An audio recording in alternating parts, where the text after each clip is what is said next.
First of all, I have a confession to make. Sometimes all these honors and accolades can backfire on you. Recently, New York Magazine had a contest.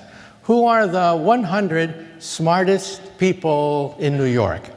So I'm proud to say I made the list. I'm officially one of New York's 100 smartest people.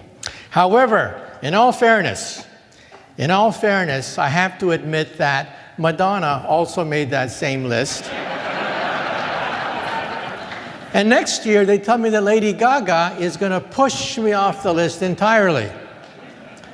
Now today, I'm going to predict the future. I've interviewed over 300 of the world's top scientists for the Discovery Channel, BBC, the Science Channel. So let me quote now from that great philosopher of the Western world, Yogi Berra. Yogi Berra once said, quote, "Prediction is awfully hard to do, especially if it's about the future." And Yogi Berra also said about the future, "On the road to the future, if you encounter a fork in the road, then be sure to take it." Well, I'm a physicist, and you may say to yourself, what does a physicist have to do with money and artificial intelligence?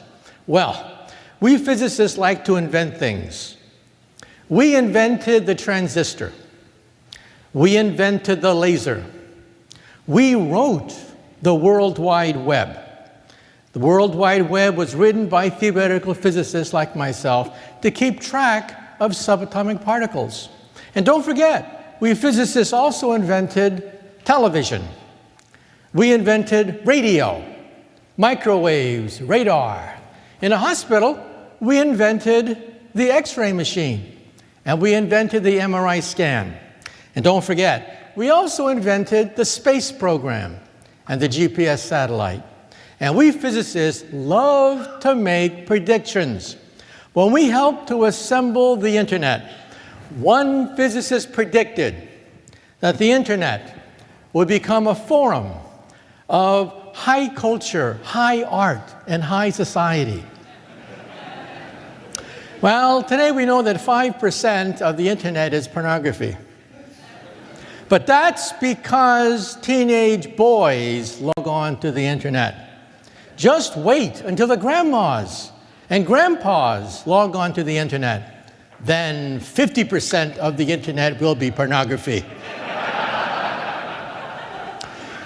Now, before I give you a guided tour of the future, as told to me by 300 of the world's top scientists, let me tell you a cautionary story. Over 200 years ago, we had the Great French Revolution. And one day there were three gentlemen about to have their heads chopped off at the guillotine. There was a priest, a lawyer, and a theoretical physicist, just like me, about to have our heads chopped off. Well, they put the priest's head on the chopping block, and they asked him, "Do you have any last words?" And he said, "Yes." He said, "Yes." He said, God from above shall certainly set me free." Well, all eyes were on the blade. They raised the blade. The blade came down, swish, and stopped right before it hit the neck of the priest. The crowd gasped. They had never seen this before. And so the crowd said, "Let the priest go. Today, God has spoken." And now let's see about the lawyer. Yes, they put the lawyer's head in the chopping block. And they asked him, "Do you have any last words?" And he said, "Yes, yes. Maybe the spirit of justice. Justice shall set me free." All eyes were on the blade. They raised the blade. The blade came down, swish, and stopped right before it hit the neck of the lawyer. Well, this time the crowd went crazy. Dancing in the streets of Paris, people were saying, "Today, God has spoken. Justice and mercy have spoken." And now let's see about that theoretical physicist. Well, they put the physicist's head on the chopping block, and they asked him, "Do you have any last words?" And he said, Yeah, I got some last words. And he said, you know, I don't know too much about God. I know even less about the law, but I do know one thing. If you look up, you'll see that the rope is stuck on the pulley. And then he said, if you remove the rope, the blade should come down real good. Big mistake. Huge, big mistake. Well, the rope came down, the blade came down, and the poor physicist's head came down. And it just goes to show you that sometimes we physicists have to know when to keep our mouth shut. Nonetheless, let me open now the mouths of 300 of the world's top scientists that I've interviewed for my national radio program, BBC television, the Discovery Channel, and the Science Channel. In this book, Physics of the Future, I go 100 years into the future. What about robots, space travel, cancer research? What about the future of artificial intelligence? And in this book, I answer the question of all questions, the question that has haunted philosophers and theologians for thousands of years. And that question is there intelligent life on the earth? And their answer is obviously no. No intelligent life on this planet. Ever seen American television recently? In this book, Physics of the Impossible, I go 500 years into the future. But we might have starships, we might have teleportation, maybe even time travel. And I answer the question, what happens if you enter a time machine and you go back into the past and meet your teenage mother before you're born and she falls in love with you? Well, if your teenage mother falls in love with you before you're born, you're in deep doo-doo if that happens.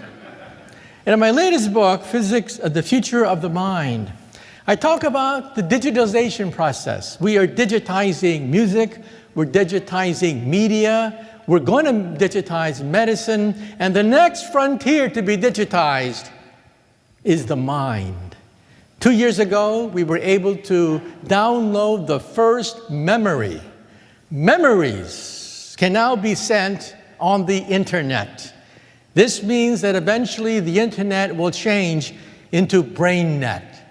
BrainNet is the next stage in the evolution of the internet. When we send memories, feelings, emotions on the internet, teenagers will go crazy. Teenagers put the happy face at the end of every sentence. Why put a happy face at the end of every sentence if you could put the emotion, the feeling of your first date, the senior prom, the first kiss on the internet? So watch for it, the coming of BrainNet, when we send memories, emotions, feelings on the internet. But today, we are talking about money.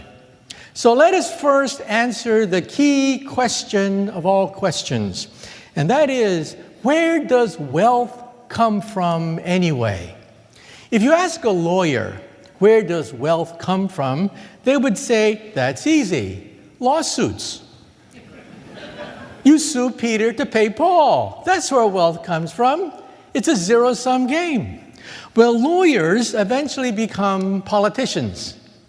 And if you ask a politician where does wealth comes from, the politician says, that's easy, taxes. You tax Peter to pay Paul, a zero-sum game. Well, I'm a physicist. We believe that you simply cannot rearrange wealth. You have to create wealth. And wealth comes in waves. The first wave of science and technology was the steam engine. We physicists in the 1800s worked out the thermodynamics of steam. We could calculate how many joules of energy you get from a lump of coal. And that set into motion the locomotive. All of a sudden, we had steam engines, factories producing enormous amounts of goods and services. 80 years after that, we physicists worked out the theory of electricity, magnetism, and the internal combustion cycle. And that gave birth to the electric revolution. And then 80 years after that, we physicists worked out the third wave of wealth generation, high technology, transistors, lasers, all the wealth of the space program and telecommunications. Now, the question for today is, What is the fourth wave? The first wave was steam power. The second wave was electricity. The third wave was computers and transistors. What is the fourth wave of wealth generation? I say the fourth wave is artificial intelligence, biotech, and nanotech. Science at the molecular level. So let's now analyze how the fourth wave of wealth generation is going to ripple through society and change everything. First of all, the internet. Realize that chips are getting cheaper every year because of Moore's law, which says that computer power doubles every 18 months. Eventually, chips will cost a penny. That's the cost of scrap paper. Garbage will cost more than computer chips. So the internet will be everywhere and nowhere. Already in the operating room, physicians can use the internet to download x-rays, download MRI scans, download information. That's today. In the future, they will talk to the internet. The internet will gradually become intelligent. Artificial intelligence, so that in the operating table, the doctor can have a conversation with the internet, with the intelligence in the internet. And of course, who's pioneering much of this technology? I mean, after all, who invented the internet? The internet was not invented by Al Gore. The internet was pioneered by DARPA, the Pentagon, and DARPA is not standing still. Already, DARPA wants to put the internet in the eyepiece of every soldier. So soldiers simply have to blink, and they will be online. And so we're talking about a new era. First of all, of virtual reality, where you put on goggles and so you can see a movie. Children love virtual reality, but augmented reality, where you can actually interpret what you are seeing. And beyond that, beyond augmented reality is artificial intelligence, when you'll be able to talk to expert systems, argue with them, exchange notes with expert systems. In other words, you will have a companion on the operating table, a companion when you design spaceships, a companion that has expert knowledge. And of course, there's a problem with goggles. They give you seasickness, because what you see and what you feel, there's a mismatch. So we want to put the internet inside your contact lens. So who are the first people to buy internet contact lenses? College students taking final examinations. College students of the future will blink and see all the answers to my exam right there in their contact lens. This is going to revolutionize education. Professors will no longer be able to require students to memorize the periodic chart of elements, to memorize the amino acids, to memorize all the details of science and technology. These internet contact lenses can also recognize people's faces. And when you speak Chinese, they will translate Chinese into English at the same level of accuracy as a UN translator. That is how accurate translation programs are becoming. When you see somebody, you'll see their biography right next to their name. How often have you bumped into somebody at a conference like this? You bump into somebody, and you say to yourself, I know this person. Jim, John, Jake, I know this person. In the future, your contact lens will say, it's Jim, stupid. You see him every year at this conference. And here's his complete biography right there in your contact lens. And tonight, you're at a cocktail party. And there's some very important clients at that cocktail party, but you don't know who they are. In the future, you will know exactly who to suck up to at any cocktail party. So we will live in a world of virtual reality, conjuring up images of things that don't exist, augmented reality, where things are annotated. You understand who you're talking to, what you're talking about, and artificial intelligence, where you'll be able to talk to the internet, expert systems that access expert knowledge. So in some sense, it'll be sort of like Star Trek, where you walk into the hologram and you see a whole new world erupt right in front of you. So in the future, you'll always know who you're talking to, what you're looking at. You'll be able to access information and bounce ideas off the internet. So what about your cell phone? Well, the cell phone, of course, will be pivotal in all of this. First of all, why do we have to have PCs, laptops, tablets, and cell phones? Well, they have a different size screen. That's why. Well, why not have a screen that's adjustable? This is the cell phone of the future, where you can scroll out e-paper, intelligent paper, and scroll out as much paper as you want. You can create a screen as big as you want, because we physicists can make paper intelligent. In fact, we can make yards of this stuff. This is the future of your wallpaper. Wallpaper will become intelligent in the future, because chips only cost a penny, as I said. Today, if your wallpaper is old, discolored, stained, ratty looking, what do? You suffer. That's what you do.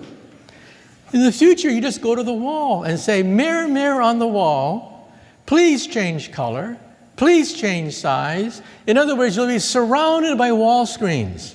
On the Super Bowl, you'll be right there on the 50-yard line as the football goes whizzing right overhead. And then let's say it's 4 o'clock in the morning and you feel a pain in your chest. Is it a heart attack? Or is it the pizza you had last night? What are you going to do? Are you going to wake up the whole house and say, I have a heart attack? Or are you going to go to the wall and say, mirror, mirror on the wall, I want to see Robodoc. Boom! Robodoc appears in your wallpaper. Robodoc looks human, but is not. It's artificial intelligence, accesses the entire medical literature, speaks ordinary plain English, and almost for free, gives you sound medical advice. And then when Robodoc wants an MRI scan, instead of having to make an appointment a month in advance at the local hospital, you'll go to your medicine chest and take out your portable MRI scanner. We physicists invented the MRI scan. The smallest MRI machine you can build, according to the laws of physics of today, is this big. This is the size of the world's smallest MRI scan, built in Germany. And Scientific American interviewed the Germans who built it and asked them, how small can you make an MRI machine? And they said, according to the laws of physics, the smallest MRI machine we can make is this big. In your cell phone, you will have more computer power than a modern university hospital. You will take your MRI machine out of your medicine cabinet and scan yourself. And let's say you're driving in a car in a foreign country and you're in a car accident and you got to talk to a lawyer real fast. You're in a strange land. You don't speak the language. You don't know any of the laws. What do? You talk to your wristwatch and talk to Robo-Lawyer. Robo-Lawyer is inside your wristwatch, is artificially intelligent, speaks any language, and understands the local codes in every country. Robo-Lawyer will get you out of a jam. And then the next question is, how will all this affect society? Let me give you the good news and the bad news. The good news is, this means that society will be cheaper, things will be more efficient, smoother, seamless, frictionless. The friction of society will be eliminated. That's the good news. What's the bad news? The bad news is pretty awful. The bad news is, in the future, we will have lawyers. Why is that? Because only a lawyer can talk to a jury. Only a lawyer can talk to a judge. Only a lawyer knows the changing mores of society. Robots do not. We forget that robots are adding machines, They're very sophisticated. They can add 1,000,000 times faster than us, giving us the illusion that they are thinking and that they are conscious. Actually, they're not at all. And so then the question is, how will this ripple through society? Let's say you're an investor, and you want to know what's happening with a certain stock, which goes up and down, and you're clueless to understand why. What are you going to do? You're going to go to your wristwatch. You're going to go to your contact lens and say, I want to talk to robo-investor. Robo-investor scans the market, understands all the literature concerning one particular stock, and tells you why it's going up, why it's going down. And then you ask it, make a prediction. Doesn't have to be accurate, but what is your best judgment as to whether it's going to go up or down?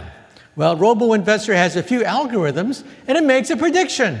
Of course, you don't have to accept it, but what's happening is you now get expert advice, something to supplement your own intuition.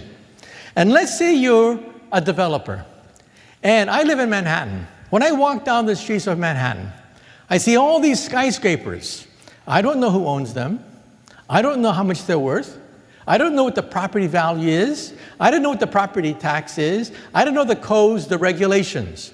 In the future, as you walk down the streets of Manhattan, robo-developer will scan the skyscrapers, identify each one, tell you who owns it, tell you how much it's worth, tell you what the property tax is, tell you what the regulations are, and tell you, is it on the up and up, or is it on the decline? So in other words, artificial intelligence will make a first guess as to what property values will look like in the future. And if you want to renovate it, if you want to buy it, renovate it, you will ask robo-developer, what will it look like if I develop it? What's your estimate as to what profit margin I will make? It'll make a first guess. And as we mentioned, if you are a doctor, you have all this information. Medical information changes every week, every month. New breakthroughs are being made. How do you keep track of all this? Well, you talk to RoboDoc. And RoboDoc scans the medical literature and gives you an independent diagnosis.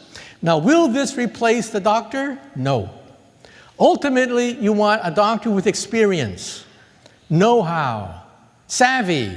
You want a doctor who's been through it many times, not simply RoboDoc. So we'll still have doctors, we'll still have lawyers, but they'll use these as aids. And then if you're a banker, you're flooded with mortgage applications, flooded with loan applications. You have to sift through piles and piles of data and then make an analysis. Well, RoboBanker is right there in your contact lens. Artificially intelligent, helping you to analyze trends, helping you to analyze, is this person creditworthy or not? And RoboLawyer will also be able to access the medical literature. So in the future, we will have lawyers, but will we have paralegals? And the answer is probably no. There are going to be winners and losers in this game, and one of the losers will be people involved in middlemen work, people who shuffle documents and are basically human search engines. They could be pushed out in the law firm of the future. And what about robo-engineer? Let's say you're an engineer in a machine shop, and all of a sudden something breaks down. Normally, you'd have to identify the part that broke down, call the company, and then make arrangements to have it shipped out as soon as possible. It may take weeks. In the future, you will scan your machine that broke down, robo-engineer identifies the part, and instead of asking for it, it manufactures the part on demand. 3D printers can now print metal, not just plastic, but 3D printers are now beginning to print metal. In fact, you see those shoes there?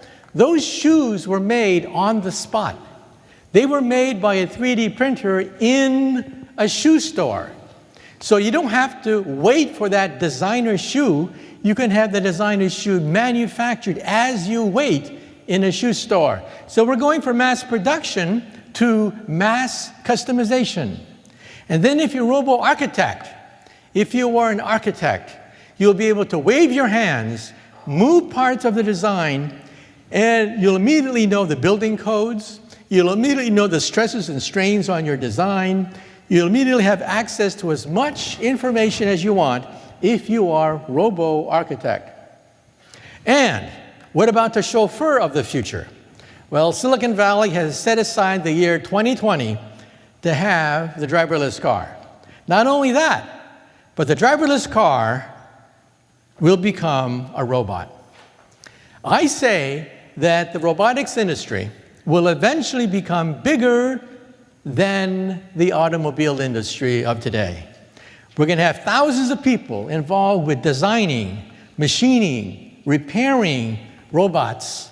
In fact, your car will become a robot. You'll argue with it. You'll talk to your car, and the car will park itself. One of the annoyances of having a car in Manhattan is having to park it. In the future, you'll talk to your wristwatch and tell your car, park yourself. The car then scans parking lots and parks itself. In fact, in the future, this could affect insurance rates because people will get into fewer car accidents, and people may not want to own a car in the future. They may simply want to lease it by simply talking to their wristwatch and saying, I want a car in another hour, rather than having to park it and worry about it all the time. So the robotics industry may become bigger than the automobile industry of today.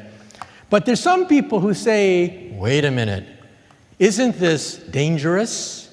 I mean, won't these robots turn against you? Robots that can be a cook on the right, robots that can be a nurse, robots that can play the trumpet, robots that can greet you when you check into a hotel. These are the robots built in Japan. Japan, first of all, has a vested interest in creating robots because Japan is aging faster than any country on the planet Earth. Japan loses 1/3 people every year. By mid-century, the Japanese population will contract at the rate of 1 million people per year. That is the official estimate of the government. Europe is next.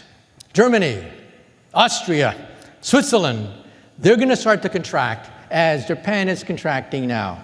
But some people say, what happens when these robots decide to turn on us? Well, there's a debate between two billionaires. We have on one side Mark Zuckerberg, who says that artificial intelligence is great, it's going to create prosperity for everyone. And on the other side, we have Elon Musk of SpaceX and Tesla Motors, who says, wait a minute. These pose an existential threat to humanity. In other words, some people fear that one day our creations will put us behind bars and throw peanuts at us and make us dance behind bars, just like we make bears dance behind bars of today. Well, I was on CNN on the Richard Quest show, and Mr. Quest asked me the question, who's right, Zuckerberg or Musk? And I said, well, actually, both are right to some degree. In the short term, for the next many decades, until probably the late in the century, for many decades, Zuckerberg is right. There are billionaires waiting to be minted. New industries, new productivity, new visions created by artificial intelligence, which I claim is the fourth wave of wealth generation. But in the long term, let's face it, in the long term, eventually these robots could become dangerous. Right now, Asimo on the left, you see here, is one of the world's most advanced robots. Asimo can run, walk, climb up stairs, and dance. In fact, it dances much better than me. I've been on several programs with Asimo. But on BBC television, I interviewed the creator of Asimo. And I said, look, your creation is one of the most advanced robots in the world. How smart is the world's most advanced robot? And he was quite honest. He said, I paraphrase, he said his creation, Asimo, has the intelligence of a cockroach, a retarded cockroach, a stupid, retarded cockroach. It can barely run across the room. It cannot find mates. It cannot hide. It cannot do things that cockroaches can do. But one day, it will be as smart as a mouse. Then it will be as smart as a rat. Then it will be as smart as a rabbit. Then as smart as a cat, a dog, and eventually as smart as a monkey. At that point, they could become dangerous because they will have something that robots do not have today. What is the tipping point? The tipping point between Zuckerberg and Musk. The tipping point is when robots become self-aware. You see, the problem is robots do not know they're robots. You can go to our most advanced robot, slap it on its back, congratulate it for winning the chess contest, winning a Go contest, and they're clueless. They're adding machines. They have the intelligence of a cockroach. But eventually, late in this century, they could become dangerous as they become self-aware. And at that point, we do have to worry about them. I should also point out that industry after industry is being digitalized. The next industry to be digitalized is transportation. These are supersonic transports. I was in Russia 3 days ago, speaking to the Prime Minister, and it took me 9 hours to fly from New York to Moscow. In the future, I'll do that perhaps in 1 hour, because we will have supersonic transports for commercial airlines. Why don't we have supersonic Concords? Because of the sonic boom. The sonic boom killed the supersonic Concorde jet. But that's because we had computers of the 1960s. Clunky robots of the 1960s designing airflow. Today we have modern supercomputers that can model supersonic airflow, and then we can now create supersonic transports without sonic booms. So what am I building up to? I'm building up to something. All these creations and all these inventions, I'm building up to something. And that is the economy itself will be digitized and create something that I call perfect capitalism. What is capitalism? Capitalism is private ownership where prices are set by supply and demand. Period. End of story. That's called capitalism. But capitalism is imperfect. You don't know who's cheating you. You don't know what the profit margin is. You don't know how much things really cost. You don't know what other people are thinking. That's what we will get in the future. In the future, you go to a store. Your contact lens scans everything and tells you who's cheating you. What do things really cost? What is the profit margin on things? And so, in other words, it eliminates the friction of capitalism. So, hypothetically, if you want to become a billionaire, the way that Jeff Bezos and others have done it, if you want to become a billionaire, here's how you become a billionaire. First, take an industry, any industry.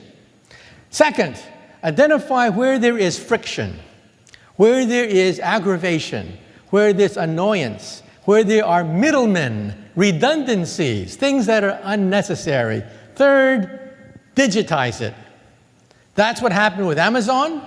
That's what happened with Uber. That's what happened with Airbnb. And it's going to happen more and more often. Digitizing the friction of capitalism. And who are the winners and losers? Every revolution has winners and losers.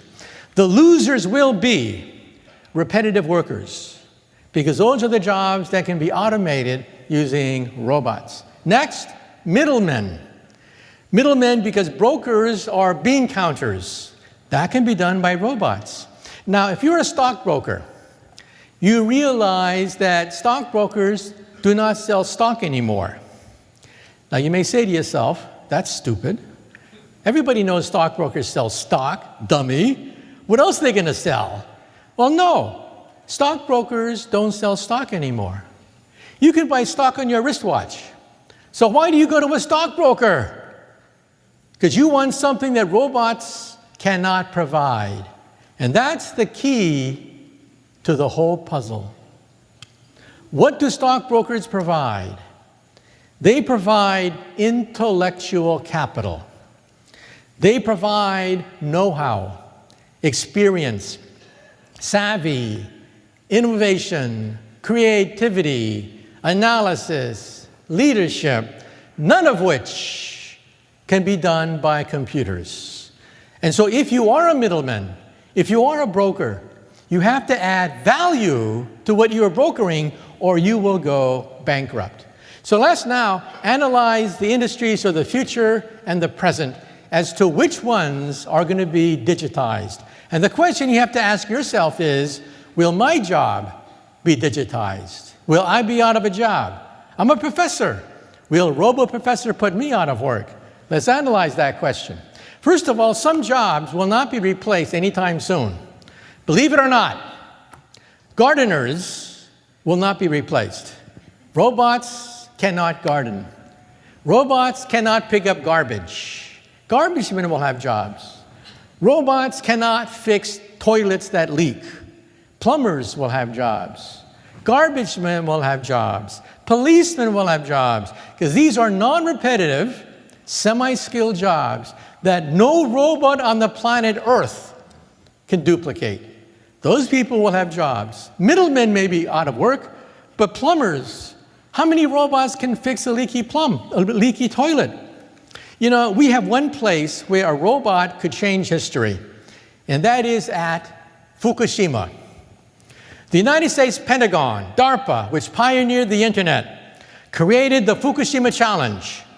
It challenged scientists of the world to create a robot that can clean up the mess at Fukushima, where we have 3 melted nuclear power plants.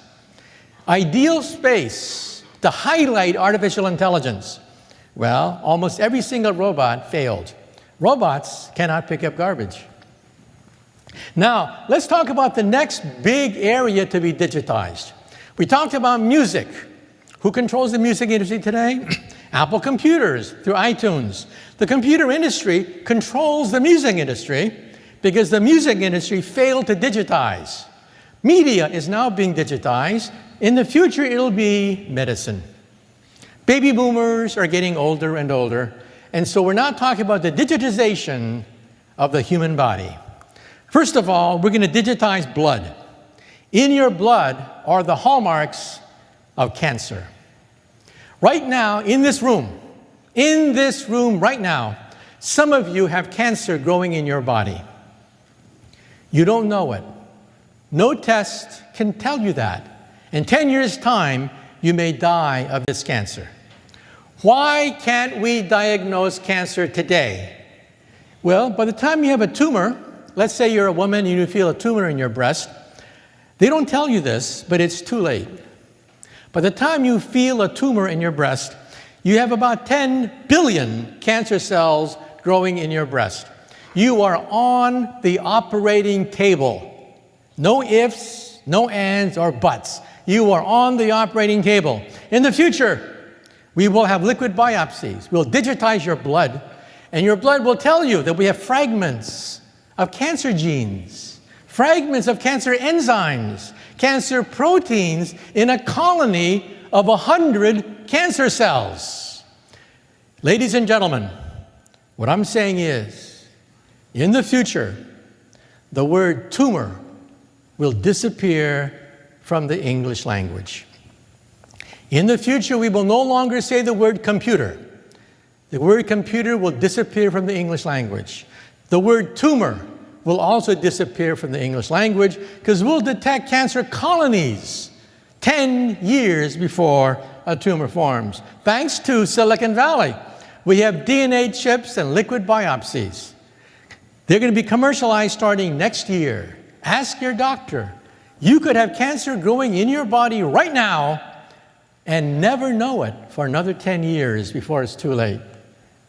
And we will digitize the human body. This is an ear. It is made out of plastic. You seed it with your own ear cells, and your own ear cells grow into a perfect ear. We can now digitize bladders, skin. We can digitize noses, ears, heart valves. Complete windpipes can be grown from your own cells. In fact, the next major organ to be digitized is the liver. So for all you alcoholics in the audience, you can drink up tonight knowing that we're hot on the trail of digitizing the liver. Even cartilage for baby boomers with aching joints can be digitized. We can now make unlimited quantities of cartilage. Even a beating heart. This is a mouse beating heart that's been digitized. And the next organ to be digitized, as I mentioned, is the mind itself. We physicists can look at blood flow of the brain and then calculate how thoughts go ricocheting in the brain. And we can now show that certain theories are correct and certain theories are incorrect about the brain, because we can digitize the brain. For example, every parent in their heart of hearts, every parent believes that teenagers suffer from brain damage. Absolutely true. It turns out that when scientists brain scanned the prefrontal cortex of teenagers, we were shocked to find that the prefrontal lobe is not fully developed. And that's why teenagers cannot evaluate risk that well. Also, another old wives' tale. When a man talks to a pretty girl, he starts to act stupid. Absolutely true. They took many men in college, had them talk to a pretty girl, and they found that blood drained from the prefrontal cortex, and they started to become mentally retarded. Absolutely true. We can quantify that effect now. And we can connect the brain to living exoskeletons. The military is pushing this technology for our veterans from Iraq and Afghanistan. And in Japan, on the upper right, in Japan, they even sell this commercially. It is a headband that detects brain activity with 2 ears on it. At a party, when you talk to someone who's very interesting, the 2 ears light up like this. But when you talk to someone who's boring, the 2 ears go like this, like that. So in Japan, you always know if you're going to go home alone after the party. So we're talking about digitizing the human body. And memories, as I mentioned, can now be digitized. This is huge. This means that one day we will have a brain net that sends emotions and memories. On the left is the hippocampus. We now know in animal studies, in mice and in apes, we can digitize and record memories going through the hippocampus. Next will be Alzheimer's patients. We'll be able to upload memories into Alzheimer's patients as they forget who they are, as they forget basic aspects of their life. In other words, in the future, we'll be able to upload memories. Now that's the basis of a Hollywood movie. There's a Hollywood movie called The Matrix, where reality itself was uploaded into the brain, so that life was an illusion. So I'm winding up now. So let me ask you a question. Let me ask you a crazy question. Late at night, just before you go to sleep, have you ever had that weird feeling? That weird feeling that maybe life is an illusion? Just before you go to bed, have you ever had that weird feeling that everything around you is fake? That reality has been uploaded into your mind? You're the only real person, but everything else is an illusion. Come on, be honest, raise your hand. Raise your hand if you ever had that feeling. Oh my God, you're crazy. All you people think you're the only one in the universe?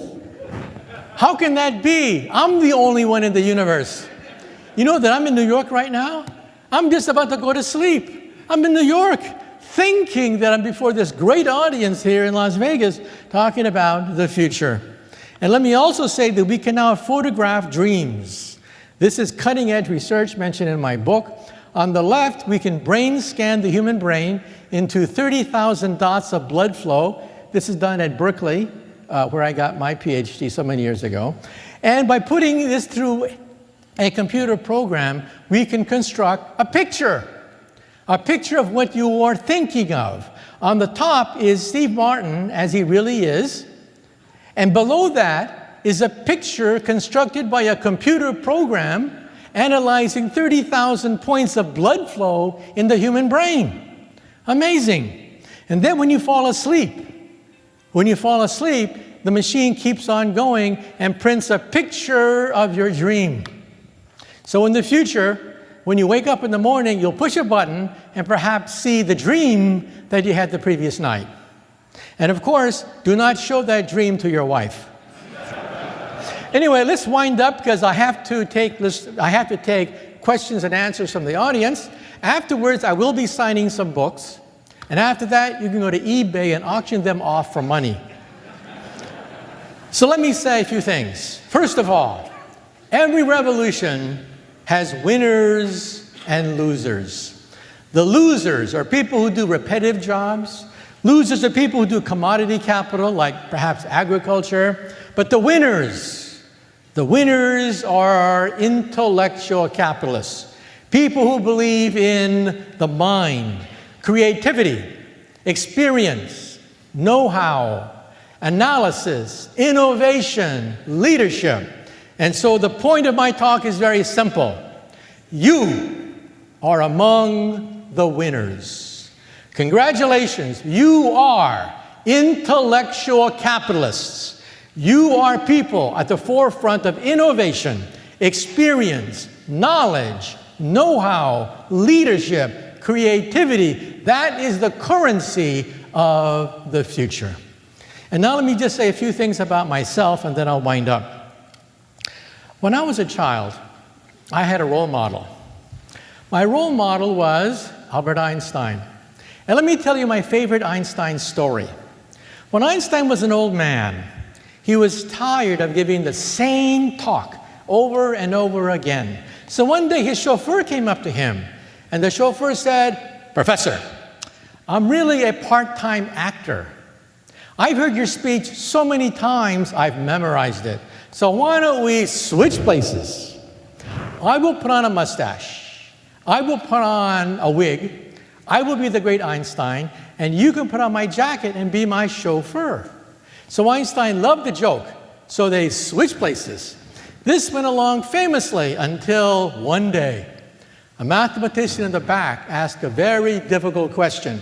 And Einstein thought, oh, the game is up. But then the chauffeur said, that question is so elementary that even my chauffeur here can answer it for you.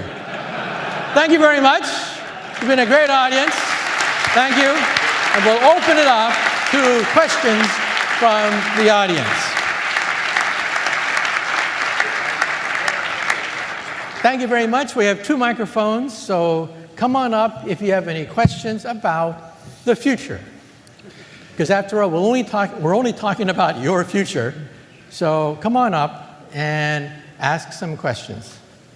Thank you so very much for a very enlightening and very entertaining presentation. I was wondering if you could comment a little bit about humanity's ability to keep up with technology and to adapt to it. I mean, with these great ideas and technology racing ahead, maybe speaking to, I guess in some cases, the people's or humanity's difficulty in keeping up with all the things that we can do with these new capabilities.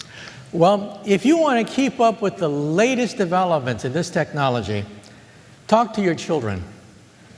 Because your children probably have a much better understanding of this, because your kids know this is my future. My future is invested in this technology. And these kids share the technology left and right with their own pals. And so that's the first thing you should do. Second thing you should do is realize that certain trends that are predicted may not come to fruition. For example, some people think that very soon robots will be smarter than us. Very soon. But there's a problem. That prediction is based on Moore's law that says the computer power doubles every 18 months. But they don't tell you this. Moore's law is slowing down. We see it now. You can talk to any physicist, and they'll say, yes, Moore's law is slowing down. Why is that? Because a Pentium chip has a layer that consists of about 20 atoms thick, at minimum. 20 atoms thick. That's the thinnest layer on a Pentium chip. But in 5-10 years, it'll be 5 atoms across. At that point, the Heisenberg uncertainty principle kicks in. You don't know where the electron is anymore, and it leaks. At the atomic level, silicon is unstable. So we are staring at the end of the age of silicon. A new age will dawn, the post-silicon era. Silicon Valley could become a rust belt, like the steel rust belt of old. Now, this is not going to happen anytime soon.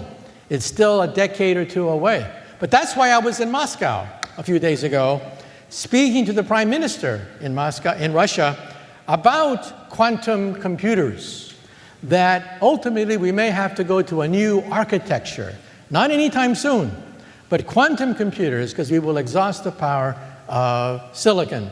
So anyway, just to keep up, talk to your kids. They're at the forefront of telecommunications, but also read some of the physics literature. We physicists realize that, well, we created this technology. We created it, but we also know the limitations of what we created. And then the next question is, some people think that robots will become self-aware very soon. I don't think so for 2 reasons. One, Moore's law is slowing down. And second of all, consciousness turned out to be a lot more difficult than we thought. Now, in my book, I have a definition that I propose for consciousness. I personally think that animals are conscious. In fact, I would say that the unit of consciousness, one unit of consciousness, is a thermostat, one feedback loop. And the lowest level of consciousness is that of an alligator. That an alligator has spatial consciousness. Alligators understand their place in space. Beyond that, beyond alligator consciousness, beyond reptilian consciousness, is social consciousness. That of wolves, that of pack animals, that of mice. Emotional animals, animals in a society. And then the question is, what is human consciousness? If animal consciousness consists of spatial consciousness and social consciousness, what separates humans from animals? I say what separates human consciousness from animal consciousness is time. We constantly predict the future. Let's do an experiment. Go home tonight and teach your cat or dog the concept of tomorrow.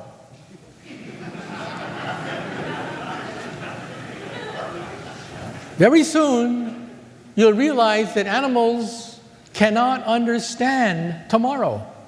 They hibernate when it gets cold, but they have no understanding of yesterday, tomorrow. They live in the present. We are prediction machines. We constantly predict the future. And so before a robot like Arnold Schwarzenegger in the movie Terminator, before robots can take over, they have to do something that no robot on the earth can do, and that is predict the future. That's what the brain is for. The brain is a prediction machine. The prefrontal cortex predicts the future. The back end of the brain is the reptilian brain. It is the brain of instinct, of appetite, balance. The center of the brain is the monkey brain, the brain of emotions. The front of the brain is the brain that predicts the future. No robot can predict the future the way we humans scheme, we connive, we plan for the future. We can't help it. Every single second, we're constantly scheming about the future.